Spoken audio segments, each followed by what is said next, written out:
It's good day to brew, baby. What is up, YouTube? It's your boy Millsy, back with the Hometown Commander, back for another episode of $50 Upgrade, the show where I take a pre-constructed deck and tell you what I would spend my $50 on to upgrade the deck. And today we're covering the last Precon from Duskmourn we're covering this week. This is the Death Toll Precon, headed up by Winter, Cynical, Opportunist. A 4-mana Golgari Human Warlock with Death Touch. Whenever it attacks, we're going to mill 3. And then at the beginning of our end step, we can exile any number of cards from our graveyard with 4 more card types among them and put a permanent from among them on the battlefield with a finality counter on it. Winter's an interesting commander, right? Wants you to put things in your graveyard and kind of exile them to get things back. I think this is an interesting mechanic for a deck, and there's a lot of ways you can take advantage of this, milling yourself, getting things from the effects, and that's what we're going to try to do. We're going to try to mill ourselves, profit from milling ourselves, and then use Winter and other recursion ways to get things back cheaply. So a lot of my upgrades are trying to do is to do just that. The other thing that I've noticed is that there are a few cards in the Precon, as well as cards we added, that make insect tokens whenever we mill things or do things. So we did add 1 or 2 things to kind of support this mini insect tribal thing that we have going on in the deck. But the goal today is to talk about all of the adds. We're going to show you every card I removed. I'm not going to talk about all of them. I'll just talk about my general sentiment. Maybe we'll cover a card or two if I think it's necessary. And then we're going to play a playtest or two with my $50 of upgrades to show you how the deck could run and just have some conversation about it. Well, as far as adds go, I had to start with probably 2 of the best removal spells I think you have in these colors, and Abrupt Decay and Assassin's Trophy. The reason I view these 2 as being 2 of the best removal spells you have in these colors is just due to what they can hit. Abrupt Decay can hit anything with mana value 3 or less. You're talking about Soul Ring, Mana Rocks. There's a lot of artifacts under 3 mana that can be really useful. Abrupt Decay can hit them and can't be countered. And for the trophy hits literally any permanent. You give your opponent a basic land for it, but I think I'd happily give my opponent a basic land to stop a combo or stop them from building something for just 2 mana. The nice part is now both of these cards are under $3. Abrupt Decay is under 2. Assassin's Trophy last time I checked is right about under $3 now. So it's becoming even more useful for you to put these guys in your deck alongside the Putrefy that's already in the deck. And I believe Terra Sunder is already in the deck as well. So you have this great package of Golgari removal. Anzu, Swarm's Hunger, is a card that kind of plays with both our insect sub-theme and what Winter's trying to do. So it gives all of their insects we control menace, and then whenever 1 or more cards leave your graveyard, you may create a 1/1 black and green insect creature token, and then put a number of counters on it equal to the greatest mana value among those cards. This only happens once per turn. I like this because this should allow us to, no matter how we're manipulating our graveyard, whether we're reanimating something, using Winter's ability, or getting something back to our hand, with a card that brings something back to our hand, Anzu is going to make us these insects and kind of keep our battlefield flushed with these insects for us to be allowed to use them, right, to block with them and to kind of go wide as we try to dig for more of what we're trying to do. Buried Alive seems like an obvious include. I mean, I know why they did it, because it just got printed in Modern Horizons 3, and tutors can be slightly divisive, but Buried Alive lets you search your library for up to 3 creature cards and just put them in your graveyard. What I like about this the most is it allows you to go pick what you want, dump it into your graveyard, and then you have access to them with Winter's ability to use it at a later time. Now is a good time to mention you are playing a graveyard deck, so if anyone has a way to exile or hurt your graveyard, yes, it's going to feel kind of bad for what we're trying to do, but at the end of the day, we have to try not to think about that and just think about how we want our game plan to get better. And one of those ways is pairing up the Crawling Sensation that's in the Precon with Crawling Infestation. A very similar card at the beginning of your upkeep you can mill to. Same thing on Sensation. Sensation says whenever 1 or more land cards are put into your graveyard from anywhere during your turn, you make an insect. Infestation says creatures. We have options to make some insects as we're already doing what we want to do, which is mill. Now, each of them only go off once per turn, so that's one thing to remember, but it shouldn't be too hard to get those to go off. Hedge Shredder from the main set just makes a ton of sense. Whenever it attacks, you can mill 2 cards.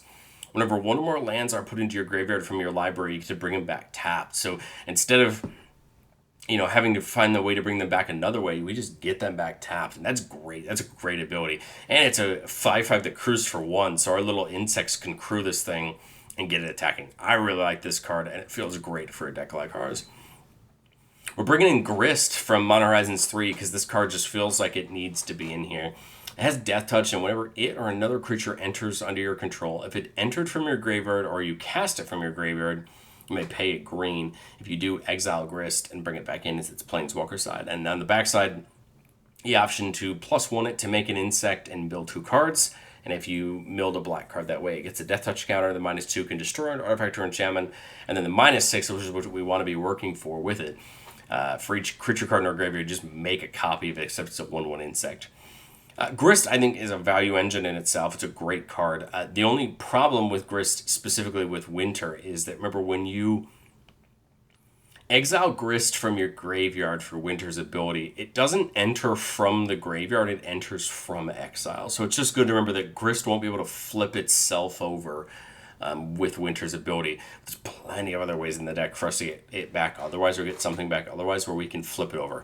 I'm not worried about that. I think it's going to be easy to still get it to happen. And once we get it to happen, we're just going to profit on the backside.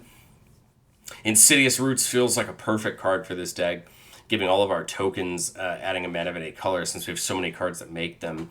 And then whenever one or more creatures leave our graveyard, we make a plant and put a counter on each plant we control. So anytime we exile a creature with Winter's ability, we're now getting a plant. And this isn't limited to once per turn, so we can find multiple ways to get creatures to leave our graveyard in a turn. We're getting plants and getting counters on all those plants to potentially have a little plant army, right, that our opponents have to deal with. Invasion of Zendikar we're bringing in because it is a battle. Battle is another card type.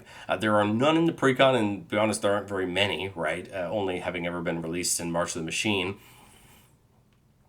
But I like Invasion of Zendikar specifically because when it comes in, you're ramping. You're getting 2 basic lands and put them on the battlefield tapped, and it flips over into an elemental on the backside that can tap for mana. But hey, if we mill it, it's another card type that we have access to for our abilities. Same thing with Lignify over there on the right. This is an enchantment, but it's a tribal enchantment, and tribal is another type for the purposes of our effect. So Lignify is a dual type card that we can use for Winter's ability or any of the other things in our deck that care about card types being in our graveyard. And it's a nice removal spell because it just turns a creature into a 0/4 tree folk with no abilities, which can be helpful to shut down problematic creatures. Bringing Liliana in because it's +1. Her +1 makes a zombie and mills 2 cards. The -3 can just bring a creature back from the graveyard, so just straight up recursion. And then -7 can destroy all non-zombie creatures. We don't care about that as much. I think the +1 and the -3 are the most important. Milling, bringing things back. Matt Lantley, the Great Door, is a very interesting card from Ixalan. We can tap it to draw a card and then discard a card. This is potentially another way to get things into our graveyard, right? And then for 4 mana, you can transform it as long as there are 4 more permanent types among cards in your graveyard, right? So artifact, battle, creature, enchantment, land, and planeswalker are permanent types. And it transforms into the core on the backside, which taps for X mana of any one color, where X is the number of permanents in your graveyard. Not not types, permanence in general. This is going to mean that if we can flip it over, the core is just going to get better and better over the course of the game as Winter and other things just mill us cards and fill up our graveyard. Nesting Grounds and Power Conduit make a ton of sense in a deck where your commander says bring something back with a finality counter on it, meaning that when it dies, it gets exiled instead. Both Nesting Grounds and Power Conduit have a way to remove that finality counter. Nesting Grounds can move that counter to another thing. Kind of makes sense just to move it to Winter because it's just going to go back to the command zone anyway. Or pick a land, or something inconsequential. Make a token, right? Move it to a token because the token is going to disappear anyway. It doesn't really matter. Power Conduit, you can remove it to put a counter on that creature, put a counter on something else. There's a lot of options you can do from that. But again, both just ways to take that finality counter off of that thing and profit from it. Rise of the Witch King makes a ton of sense. Each player sacks a creature, and if we sacked a creature this way, we could just bring a permanent back from our graveyard to the battlefield.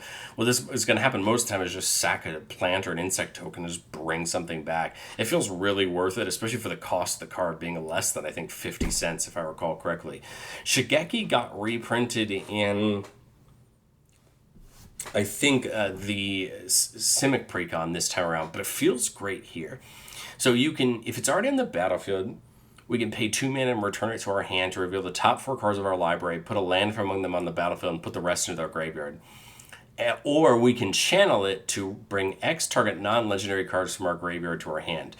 What I kind of like with Shigeki is you can just do this loop where you play it, bounce it back to mill, play it again, bounce it back to mill, and then if you ever die, so now you have an enchantment creature in your graveyard that's 2 types that we can use, right? 6 feels like a slam dunk here. Whenever it attacks, if we want to have it attack, you can mill 3. You mill 3, and then you put a land from among them in your hand. But as long as it's our turn, non-land permanents in our graveyard have retrace, where we can pitch in a land in order to cast things from our graveyard. So this is a fun ability that allow us to not only have to just get things back with Winter, but here's another way we potentially get things back. I totally forgot that Tarmogoyf Nest had Kindred on it. This is even better. Right now we have another Kindred in here, Kindred Enchantment, Tarmogoyf Nest. We can enchant a land, and the land makes Tarmogoyf tokens. Its power is equal to the number of card types among all cards in all graveyards, and a toughness equal to that same number plus 1. So making Tarmogoyf tokens every turn, they're just going to grow as we fill graveyards more. Feels really good as we try to not only just do our thing, but become a threat as well. Terra Sunder, I forgot it did not come in the Precon, so we're adding Terra Sunder in as well. Another great removal spell. For 2 mana, you can just exile target artifact or enchantment, and for 4 mana, you can exile any non-land permanent. A great piece of removal, because at minimum, it's doing really well what you want it to do, taking out a problematic artifact or enchantment, combo piece. But at worst, you're paying 4 mana to just nuke exile a creature. Remember, if you exile a creature or a land, or sorry, not a land, but or a planeswalker or whatever, they're gone unless it's their person's commander, right? Now that creature's just gone. So I like Terra Sunder a ton. I'm glad it got reprinted in Bloomborough because it did have a pretty high price tag for what it is. I believe it's coming down to under $2 now. The Swarm Weaver from the main set makes a ton of sense. When it comes in, we make 2 insects. And then because we have so many other things in the deck that make insects, it just says as long as we have Delirium, insects and spiders get +1/+1 and Death Touch. I did it this way because there are spiders in the deck as well. So hey, this buffs everything, gives them Death Touch. And then all those insects are a problem because now they have Death Touch and they're harder to deal with than they would have been otherwise. And then Victimize just feels right. Sack a creature, pick 2 creatures in your graveyard and just bring them back to the battlefield tapped. A great way to just recur to expensive or just great creatures back for just 3 mana. As far as our removals go, my whole point of adding things to the deck was to try to get more synergy overall. So objectively, I'm going to remove cards that look good for a deck like this, but at the end of the day, I'm trying to either do things cheaper or get some more synergy. An example of a card that I really like, I just cut it for something cheaper that had more synergy, is Deadbridge Chant. This is a 6 mana enchantment. This is when it enters, you mill 10 cards. At the beginning of your upkeep, you choose a card at random in your graveyard. If it's a creature, you just put it in the battlefield, otherwise you return to your hand. I like the card a ton. It's a lot of mana up front, and then the ability is great. But I almost feel like I can find cheaper ways to do similar things and feed Winter better and or recur things better. Like, I really like it. It was hard to cut it, but I think what I did was try to make the deck more synergistic. At the end of the day, that was my goal. And I think it's easy to look at X card, whatever one of these cards that I removed, and say, well, that works perfectly for the deck. You're probably right, but you have to remember at the end of the day, I had to cut something to work for these cards that I put in. And I tried my best to pick the things I thought fit getting taken out the most. Golgari Signet, I mean, we're in green, we have ramp spells and other things. I didn't think we needed the artifact, but I think there is an argument for something like that. Same thing with Harmonize. We have other ways to fill our graveyard and get things back. I don't think we need the draw spell. I like Abundance, but I think there's other things we can do with other abilities to get similar effects. I don't really like the Night's Whispery, Sign in Blood style effects in this deck to just draw 2 cards and lose 2 life when we can just fill our graveyard so much cheaper and just get things back. Yes, it does open us up to a lot of graveyard hate, but if we use that excuse for everything, I mean, graveyard hate just shuts down our deck. Like, I think we have to try to operate in what we think will be the most efficient way to make our game plan, and I still think that's self-milling or withdrawing, especially when we have so many ways to touch our graveyard in this deck and to get things back. Onyx is a card I really, really like. I really like it for like spell slinging decks, especially in black. The The +1 feels really good. You lose a life, look at the top three, put one in your hand and the rest into your graveyard. The -3 is a nice forced sacrifice. I like Onyx a ton. I was just worried that as much as it's a Planeswalker and it's another card type to have in the deck, we have other Planeswalkers, right? We brought in Liliana and we already have Grist in the Precon. I'd rather have something that's a teeny bit more synergistic. Think about this versus Liliana Death's Majesty, right, that we brought in.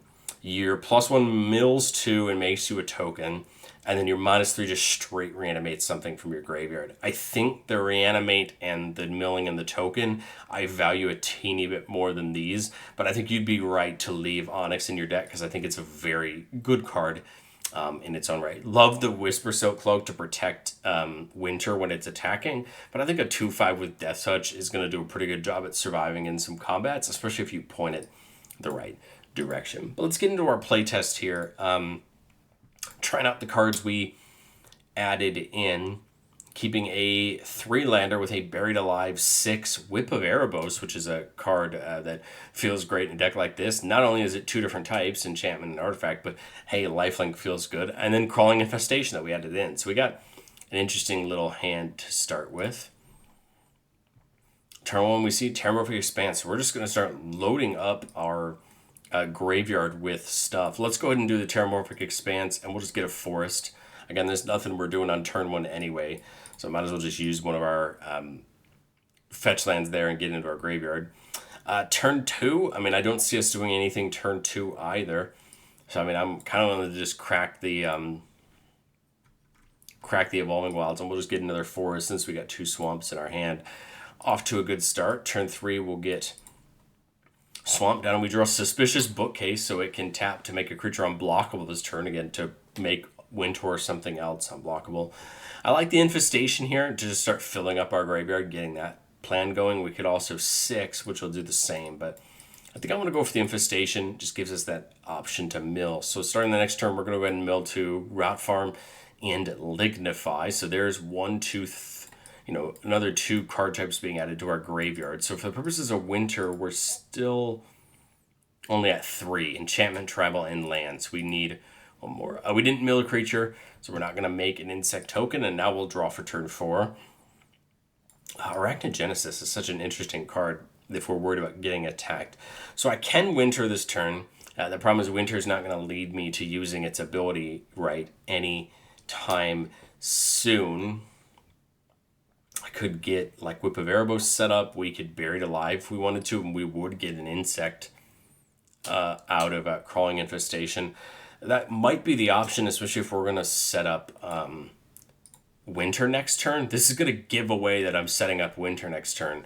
But again, I feel like that's kind of the goal of my deck. So what do we go get, right? Because the goal here is to put 3 creatures in our graveyard that we're eventually, right, going to get back. So remember that Grist, the Hunger Tide, is a creature as long as it's not on the battlefield. So that's interesting. We could technically burn Grist with this and technically get a Planeswalker for it. So that's not a bad idea. I forgot Renin 7 was in the Precon. It's always good to know. You spend so much time brewing around different things. It was tough to remember what was in the Precon exactly. Haywire Might's great. I love the Ursine. Great way to just mill some cards and get in for damage. Ishkanath feels good. Making some spiders and becoming a threat. Titania is pretty cool whenever lands are going into the graveyard. Or forest coming, we get those tokens. We could get the Swarm Weaver. Kind of like the idea of Amzu. And I don't mind the idea of Grist, but I'm just worried that I'm dumping too many good creatures. Oh, there's Renmaw. Renmaw is an artifact and a creature, so that would be a good one. So there we go. 3 creatures into our graveyard this turn. That's going to make us an insect with Crawling Infestation. And I think I'm good with that for turn 4. We loaded our graveyard up, so we've got plenty of card types now.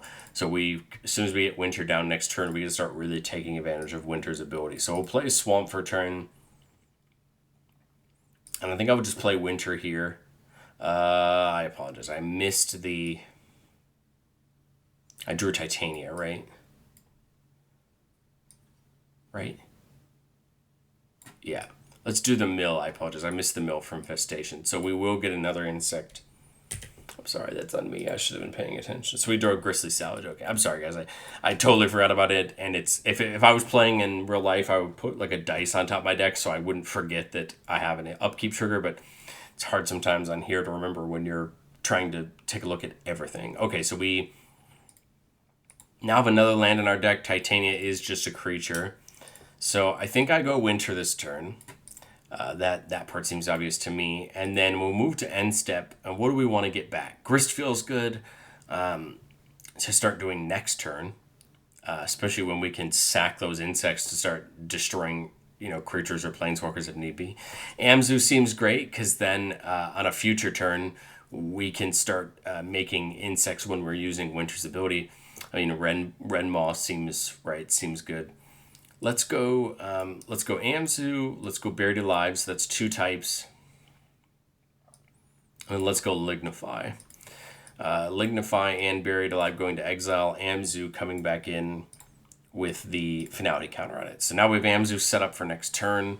Moving in the next turn, Ren in 7 and the Swarm Weaver get milled, which is going to see us make another insect off of Crawling Infestation. Draw for turn. We see Putrefy. Great, another removal spell. I like Whip here. I like 6 here, even though we don't have a land in hand for it. It's not a bad one. Wouldn't be bad to leave something like Arachnogenesis up just in case if somebody's building up pretty well. I could definitely be into Grizzly Salvage this turn just to get us some more mills. So my thought is maybe something like 6 and then Grizzly Salvage. Look at the top 5. We're going to put a creature or land from among them into our hand and the rest into our graveyard. So our option is Reliquary Tower or Tree of Tales. Remember, Tree of Tales is an artifact and a land. That is 2 types. Let me think about this. I'm kind of thinking about Reliquary Tower and dumping these 4. We already got the insect, so I can't get the insect again off of that. We'll move to combat. If I can attack with Winter, I will. Let's say for the purpose of this that I can. Milling 3 more cards. Now on future turns, I can use 6 to start casting things back out of the graveyard. That's where I really wanted that Reliquary Tower. I'm going to keep it in my hand just so that way I can do it next turn. But we can attack with Amzu, we can attack with Winter, and remember, all those insects have Menace. So if we can get in and attack with them, we might as well. Move to end step, and the question is, what do we want to get back? Love Liliana. I mean, Liliana's a great option. I like Renma, I like Grist. Ren and 7's not bad either for filling our graveyard. We got some great things to think about now. Renma is a ton of fun because it start getting us more tokens to go wide if we want to do that. I do like Grist. I like Swarm Weaver right now that we have a few insects laying around. Right, we could start giving them a little bit of buff. So I'm thinking maybe Swarm Weaver's artifact and creature. Right, we'll do Grizzly Salvage as an instant. And we'll get rid of the Evolving Wilds. So we're going to get Swarm Weaver back. That's going to cause Amzu to go off again. And the highest mana value was Swarm Weaver, which was 4. So everybody's... So that insect's going to come in with 4 counters on it. I don't even recall what the last one was. It was probably... We'll kind of, I guess, just scrap that where it's at. Now those have Death Touch. And we'll move into our next turn. Sensation, Infestation gets us Demolisher, Spawn, and Cultivator. So that's going to get us an insect. And this turn, I mean, we can pitch Reliquary Tower, right, to cast something from our graveyard. And there's a lot of options. And I think you're kind of starting to see where maybe our end game is going to start going. Getting the key things back, building up value in our graveyard, using our pieces back out of our graveyard when we can to make value. I think that's a good place to stop for playtest number 1. Again, the goal in the playtest isn't always to see your combos out. It's to see how would you set up your turns, how would you set up your game towards kind of understanding, right, where you're shooting to be. Here I'm keeping a 2-lander with Mulch, which is guaranteed to put lands that I mill out of those top 4 cards back into my hand. Crawling Infestation and Sensation, Putrefy, and Rise of the Witch King. I like it. Not a bad hand. We're probably one land short to where I'd want to be, but I think we have a great chance of seeing it happen. So turn 1, we'll play that Swamp. Turn 2, we see Rampant Growth. Okay, so here we go. Rampant Growth is great because it'll get me up to the 2. The question becomes, would we rather Rampant Growth or Mulch? Mulch will start filling our graveyard. And the nice thing is if we mulch into multiple lands, we get the lands. I think I'm going to Rampant Growth just to be safe. Make sure that we for sure get another land. Because we could always mulch this turn if need be. Turn 3, we draw Stitcher Supplier, which can mill some cards when it comes in. So, okay, we can mulch this turn, and I could play a land if I mulch into something. But if I do that, right, like my only other option is Stitcher Supplier. So let's mulch. We're going to reveal the top 4. Only hitting 1 land. And the rest go to our graveyard. Play the Land of our Waste for turn. And I could put the Stitcher Supplier to mill some more. Really fill up our graveyard for winter next turn. Let's do it. Insidious Roots, Swamp, Dark Moss Bridge, which is an artifact and a land, so that's great. So we pretty much are really setting up here on turn 4 for winter. Which is what I think I really want to do. Go to end step. I've got sorcery. 1, 2, 3, 4, 5, 6, 7. I think I've got 7 card types. So I've got a lot of options. Remember, I bring a permanent back with a finality counter on it. Insidious Roots could be fun. Getting that plant kind of option started to do that. Kind of thinking that's an enchantment. Dark Moss Bridge is an artifact and a land, and then maybe Rampant Growth. Get rid of those guys. Bring the Insidious Roots back and move on to turn 5. We'll bring the Snarl in tapped. Maybe we could go Simulacrum for a basic land, or we could go for one of the crawls, or we could go for something like Grist, right, to try to get our graveyard up some more. 4 mana. I kind of like the idea of Grist to start getting these insect tokens set up. So it comes in, add a loyalty counter to make an insect. This one is black and green, so we'll have to see which one that is. That one, okay. And then we're going to mill a card. If it's an insect, we receive that we put a counter up. It's not. It was a forest. So okay.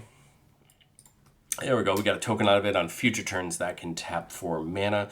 I think on turn 5 we probably have a safe attack with Winter. So let's do it. Milling 3 lands. Ouch. And then we will move to end step. Let's see what we want to get back. And the ideal is to get a creature to leave so we can get a plant 2. Group player surveils when it deals damage and gets the buff if we have Delirium. I'm kind of thinking Monstrosity, Lignify, and Jungle Hollow. Those 2 are going to go there. Ursign's going to come here. We're going to get a plant. And a counter is going to go on the plant. And then Ursine Monstrosity is going to get a finality counter. So now that can start going off next turn, right? We're building our board state pretty good. We'll go in here to turn 6, play the Swamp for a turn. So now we've got 6, 7, 8 mana because these tap for that. We could double down on like both our crawlings if we wanted to, since we're going to mill a couple cards this turn. We could try to Rise the Witch King if we think that everybody's got some good stuff on board and try to get, like Grim Player back. I kind of like the idea of, let's first tick up. I think it actually makes more sense to get both the crawlings down before I Grist. But let's Grist, make that insect, mill a card. It is a land, so that's going to trigger Crawling Sensation, making us an insect, right? We'll move to combat. Ursine is going to mill us a card, milling a land, so we don't get to activate the sensation again, but that's not too bad. It's going to attack this turn and take a big hit. Maybe we have another attack for Winter with it having Death Touch. Turn 6, it is plausible. Maybe not, but it's potentially plausible. Remember, we still got 4 mana left from Insidious Roots, right? So we still have options. I don't think I'll attack with the Winter. I might try to attack with Supplier and see if somebody will kill it, but someone probably won't. But we'll move to main 2. Now we've done Grist, we've done everything we can. We could leave the Putrefy up, right, as well. But let's go to our Winter trigger. Unfortunately, I mean, I can get Grimflare back. No, I can't. So I gotta just let the Winter trigger go. I probably should have. Think about it. I probably should have attacked with Winter, but hey, that's okay. We learn our lessons. I'll keep Putrefy up on my opponent's turns, and we'll just come back to our turn. I'm gonna mill for both, and we do see both a creature and a land get milled. So we're gonna make 2 more insects. Draw for turn. Tick up Grist to make another insect. Mill a card. It's not an insect, so that's a-okay. And man, we've really found all the lands in our graveyard, but we did get a couple more types there that time. I think I want Winter to attack this turn, but I think it might not be a bad turn just to, well, might as well Rise of the Witch King after. Attack with Ursine, flips a Lurgoyf Nest, Tarmogoyf Nest, sorry. Attack with Winter, into the pit, Titania, and Command Tower. Okay, so Ursine is getting a decent buff here since we have lots of card types in our graveyard. Again, we still have 4 of these that we can tap for mana, so we've got plenty left to do this turn. I'd probably, like Witch King main 2, just to everybody sack a creature, sack one of our tokens that come in this turn, and then we can get, Tarmogoyf Nest back or something like that. Go to end step, do this again. I think you can kind of see where the deck's headed towards there. Let me know, what do you think of my $50 upgrade to Winter? The deck's interesting. I think I still have a lot to learn. Like I said on my brew video that's out today as well, I've got a lot to learn about this deck. So I know my play lines aren't perfect just yet, but that's the whole point of testing. But let me know what you think of my $50 upgrade down in the comment section below, and I'll catch you guys next time.